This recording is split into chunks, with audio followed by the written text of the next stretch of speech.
Hello to my first year seminar students, and welcome to a lesson to help you continue revising and editing your Hero's Quest narrative. This lesson is going to help you learn some strategies and see some examples of how to make your writing more interesting. I'm titling this lesson Making It Crunchy because as you're writing your essay, I want you to give crunchy, interesting, vivid details in your paper. You want to think about including answers to questions like who, what, where, when, why, and how. You want to give information that appeals to the senses, to the sense of sight, the sense of sound, the sense of smell, the sense of taste, the sense of touch, and also even emotions. And you also want to give plenty of names and numbers in your paper. Including those kinds of details is going to make your Hero's Quest narrative that much more interesting and that much more engaging for your reader. So instead of writing that's general and vague, you want to make prose for your Hero's Quest narrative that is specific and vivid. So here are 4 example sentences, and each of these 4 sentences would fit in one of the paragraphs of your essay. The first sentence would fit well in paragraph 1. I always knew college would be hard because that's the paragraph that talks about how you viewed college before you got there. The second sentence, I got some bad news, would fit well in the second paragraph where you talk about the test. The third sentence would fit in the third paragraph, and the fourth sentence would fit in the fourth. But what I want to do is show you how to take these general sentences and provide more specific and interesting details so that the writing comes alive and is more effective. So let's look at this first sentence. I always knew college would be hard. What I'd like for you to do now is just pause the video and read this sentence out loud.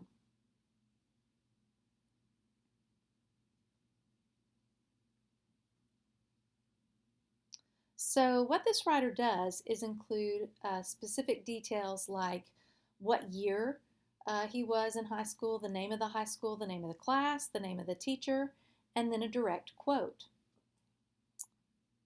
And the way that this is built, the student could have the general vague sentence, I always knew college would be hard, and then move right to the next sentence, when I was a senior at Heritage High School, and tell the story about how he or she learned that college was going to be hard, or one way that that expectation was established. So just because we need to add specific details doesn't mean that the general sentence doesn't belong in the paper. What it does mean is that that generalization needs to be followed with more details so that your reader can visualize what happened or how this generalization is true. So here's the sentence, I got some bad news. And these are the specific details that could follow. Take a moment and read this sentence out loud.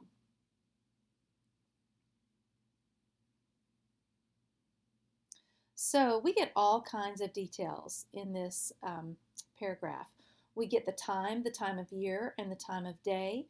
The word pinged appeals to the sense of sound. It's an interesting word. We know that who the message came from, the student's uncle.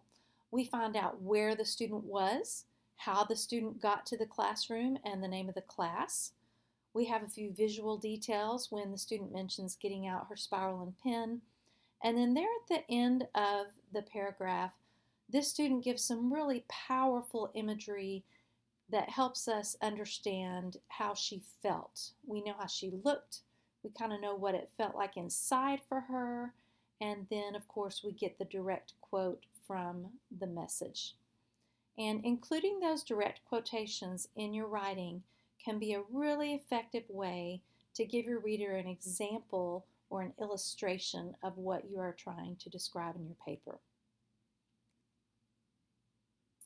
So, I worked harder on my homework is general and vague. It could be followed by this more specific information. Take a moment and read this out loud.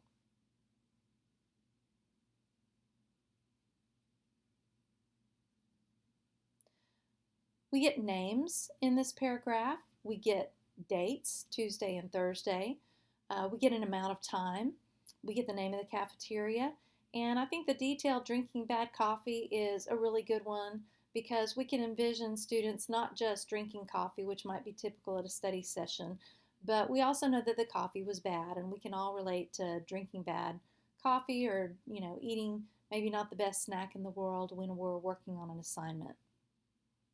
We know how many problems they worked on in their study session and when those problems were due. And then we get a little description of what this student did just prior to class. We also get the name of the professor.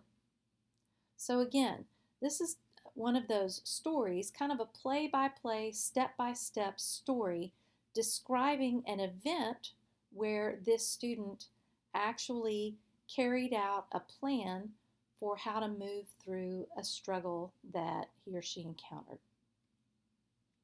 And here's the last sentence. Now I know organization is important. Well, that's great, but what does the student mean by organization? Here's a description.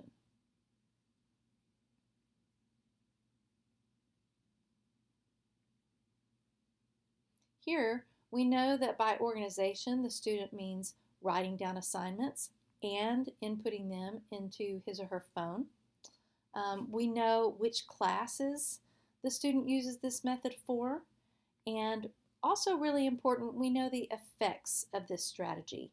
We know that this strategy has kept the student from missing homework and has also impacted the student's stress levels, her general classes, and overall kind of sense of well-being in college.